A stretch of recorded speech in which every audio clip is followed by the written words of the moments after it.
The wealth gap has been widening for decades now, and billionaires, being the experts at preserving and increasing their wealth, are influencing the market with their actions. The vast majority of top-tier fund managers and billionaires have been hedging their net worth against a stock market crash. Interest rates are inextricably linked to market valuations, and a rise in rates could easily cause the market to crash. Big billionaires have taken steps to protect themselves from a market downturn, leaving us free falling. But the unresolved elephant in the room is the Fed's perceived lack of credibility as an inflation fighter. The Federal Reserve could restore its credibility by making a surprise move to shock and awe the market and demonstrate its commitment to inflation.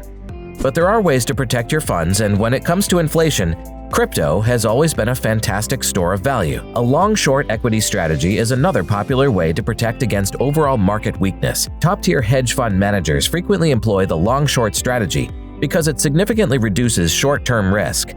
Chamath Palihapitiya, the CEO of Social Capital, and Cathie Wood, the CEO of ARK Invest, are two fund managers who have recently started using this strategy. The key to the long-short equity strategy is to buy and sell companies in the same industry.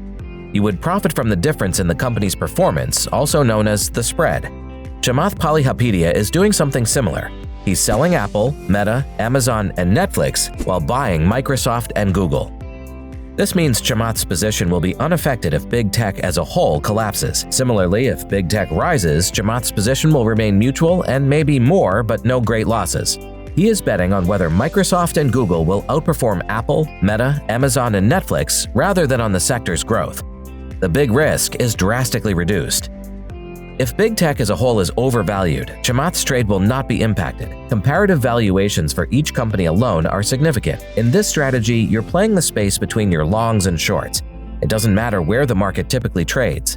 Chamath recently started a second spread trade in the financial payments industry. While going long on cryptocurrencies with a robust payment infrastructure, Chamath is shorting MasterCard and Visa.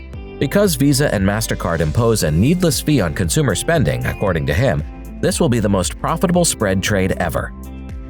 The payment system may start to change with the introduction of decentralized cryptocurrencies that have quick payments and low fees. Cryptocurrency may not be quite ready to replace all forms of payment just yet, but every change must begin somewhere, right? Having said that, many of these cryptocurrency projects aim to benefit developing nations that require an online payment system rather than Western European developed countries. Amazon recently stopped accepting Visa credit cards from the United Kingdom, which may indicate that businesses are looking for alternative payment methods. For traditional businesses that are being disrupted by innovation, Cathie Wood has also recently started employing the long-short equity strategy. Cathie's decision to buy Tesla while selling GM and Ford is among the most notable instances of this.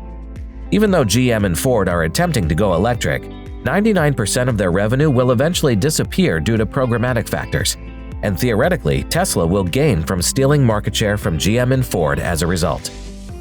Additionally, despite the tactics that we discussed, there is still another way to protect yourself from the recession. What makes this tactic interesting is that there's no need to short specific businesses or asset classes.